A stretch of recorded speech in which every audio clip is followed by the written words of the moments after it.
Au Nouveau-Brunswick, les élèves des écoles francophones mangent généralement mieux que les élèves des écoles anglophones.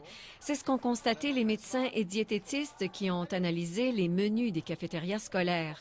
Un constat général accablant. 54 des menus, en majorité dans les écoles anglophones, ne respectent pas les normes provinciales en matière de nutrition.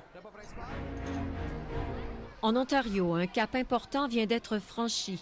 Plus de 100 000 élèves fréquentent maintenant l'école française, de la maternelle à la 12e année. Il s'agit d'une augmentation d'environ 2 par rapport à l'an dernier. Des parents sont toutefois préoccupés car certaines écoles sont remplies à capacité dans le sud de la province. Et la proportion d'élèves dont le français n'est pas la langue maternelle est de plus en plus importante.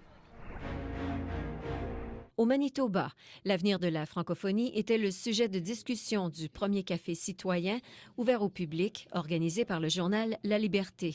L'événement avait lieu dans le cadre des États généraux, lancés en novembre dernier par la Société franco-manitobaine, et cela afin de sonder la population sur les grandes orientations de la communauté pour les années à venir.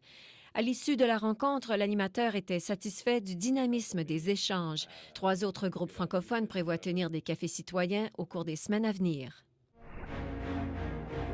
En Alberta, la dernière librairie francophone de la province va fermer ses portes en juin. La librairie Le Carrefour, située à la Cité francophone à Edmonton, offrira désormais ses services en ligne. Les locaux de la librairie deviendront un espace virtuel à la rentrée scolaire en septembre. Une décision avant tout financière, soutient la direction de l'Université de l'Alberta. Les librairies indépendantes perdent, dit-elle, une partie importante de leur part de marché au profit des ventes en ligne.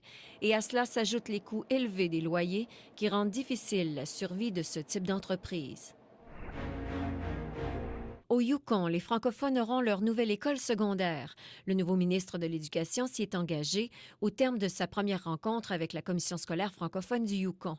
La nouvelle réjouit l'organisme francophone qui espère faire avancer d'autres questions en litige.